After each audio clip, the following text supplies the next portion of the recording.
When Lily first said it, she laughed so hard she had to wipe tears from her eyes. We were sitting on the couch, half watching some rom-com about a woman torn between two men. She nudged me playfully and said, "You better treat me right, or I'll call my backup man." I remember chuckling, shaking my head, thinking it was just one of her teasing moods. That was how we'd always been. Playful, sarcastic, constantly poking fun at each other. But that night, something about the way she said it lingered in my mind longer than it should have. I tried to laugh it off, to remind myself that jokes were her love language. Still, as the days went by, the backup man comment started showing up more often. Sometimes she'd say it in passing when we argued. "Good thing I've got options," she'd smirk. Other times she'd mention this guy from her office, Ryan, who was so understanding and just gets her. First, I didn't think much of it. I'd always believed that trust was the foundation of love. You don't go snooping, you don't start fights over jokes. But trust starts to feel one-sided when you realize you're the only one protecting it. One evening, I walked into the kitchen and found her texting, smiling to herself.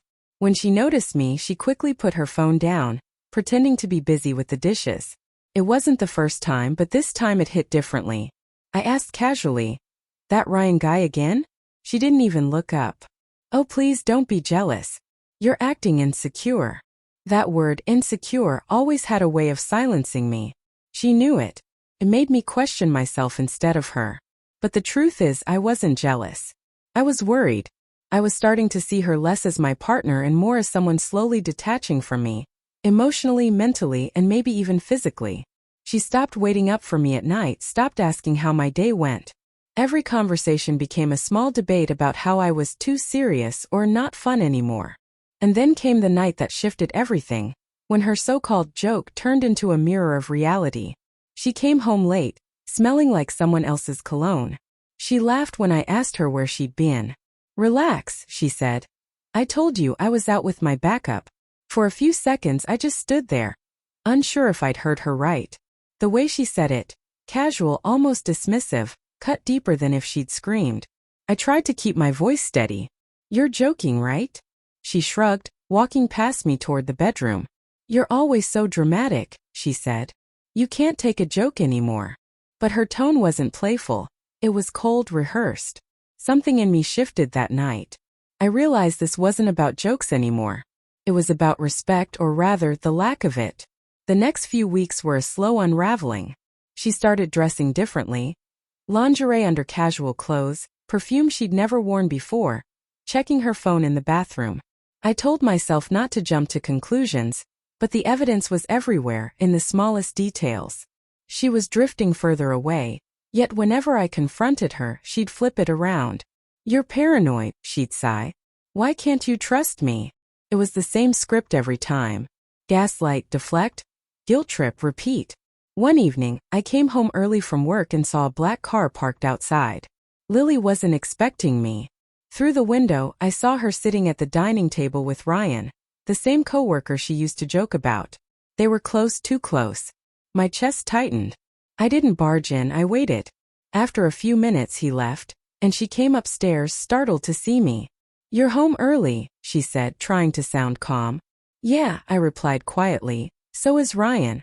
Her face went pale for a moment before she forced a laugh. "Oh, come on, we were just talking about work." I didn't argue. I just looked at her, really looked at her, and realized that I didn't recognize the woman in front of me anymore. The sparkle that once felt like warmth now felt like manipulation. That night, she slept on the edge of the bed, facing away from me. I stared at the ceiling, thinking about how love can die long before a relationship ends. You start noticing the silences, the lack of touch, the way laughter fades into routine. She didn't say goodnight. I didn't either. A few days later, she packed a small bag and said she needed space. I didn't stop her. There was no point. But deep down I knew that space wasn't the issue. It was already occupied by the man she once claimed was just a joke. She didn't come home for 2 weeks. At first I tried to stay busy, working longer hours, catching up with old friends, convincing myself it was just a rough patch. But every night when I walked into that quiet house, the silence felt heavier. The smell of her perfume had faded from the couch, her laughter was gone from the halls, and I realized I was mourning someone who wasn't dead, just different. When she finally showed up, she looked tired. Not guilty, not ashamed, just exhausted. "I've been staying with Ryan," she said, her voice flat, as if reading from a script. I didn't interrupt. I wanted to hear her say it out loud, to finally stop hiding behind jokes and excuses. "He makes me feel alive," she went on. "You stopped trying. You became too serious, too distant." I nodded slowly, not because I agreed, but because I understood how easily people rewrite history when it suits them. I could have reminded her of every time I held her hand when she cried, or every date night she canceled because she was too tired. But I didn't. I just asked one question. "And what happens when he stops making you feel alive?" She didn't answer. After that day, I didn't chase her. I didn't text, didn't call, didn't check her social media. I let her live her version of freedom. The first few weeks were hard. The bed felt too big, the mornings too quiet. But then something unexpected happened. Peace. Not happiness, not yet, but peace. I started cooking for myself again, redecorated the house, even joined a weekend hiking group. Every small step reminded me that moving on wasn't about forgetting her. It was about remembering me. Months later, I saw her at a cafe. She looked different, older, somehow smaller. Ryan wasn't with her. She hesitated before approaching me, holding her coffee like a shield. "Hey," she said softly. "You look good."